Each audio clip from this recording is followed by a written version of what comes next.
কেন হবে? সবার জন্য হোক, আর নাহলে সবার জন্য উঠে যাক। বেশ, হয় সবার জন্য হোক, নাহলে সবারটা উঠে যাক। আমি স্বামী রামানন্দ তীর্থ আপনার কাছ থেকে জানতে চাইব।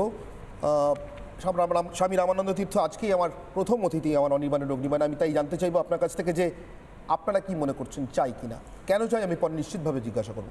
চাই সনাতনী বোর্ড? দেখুন, এই ওয়াকফ বা এই সনাতন বোর্ড যে দাবিগুলো উঠছে, এটা মূলত ধর্মীয় সম্পত্তি রক্ষার ক্ষেত্রে এই দাবিগুলো উঠছে। এখন আমরা যদি ক্রমঘটমান ইতিহাস দেখতে পাই, তাহলে আমরা দেখব বিভিন্ন মঠ মন্দির এবং যে বৃহদাংশে হিন্দুদের সমস্ত ধর্মীয় সম্পত্তিগুলি, এবং শুধু সাধারণ মন্দির নয়, অত্যন্ত নামজাদা যেখানে ভগবানের অবতীর্ণ হওয়ার প্রেক্ষাপট রয়েছে, সে সমস্ত মন্দিরগুলি কিভাবে লুণ্ঠিত এবং বেদখল হয়ে গেছে। তাই এই সনাতন বোর্ড আজকের নয়, এ অত্যন্ত শুরু থেকেই দেশ স্বাধীনের পরবর্তী সময় থেকেই শুরু করা উচিত ছিল। এবং আমি জানি না এতদিন এই বিষয়ে কথা বলতে কেন রাজনৈতিকবিদরা বা যারা ক্ষমতাসীন রয়েছেন তারা এত সময় লাগালো।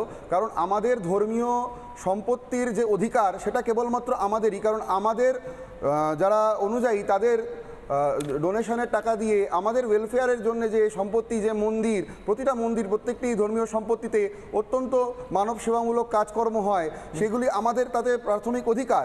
সেই সম্পত্তিতে সেই টাকার ভাগ কেন অন্যান্য অরাজক তত্ত্বরা তুলবে, এটা আমার প্রশ্ন। এবং আমি দৃঢ়ভাবে এই সনাতন বোর্ড হওয়ার পক্ষে নিজের মতদান করছি। বেশ, অভ্রসেন বিজেপির পক্ষ থেকে শুভেন্দু অধিকারী বলেছেন রাজ্য বিধানসভায় বিরোধী দল বা এই ঘটনাটা বা এই বক্তব্য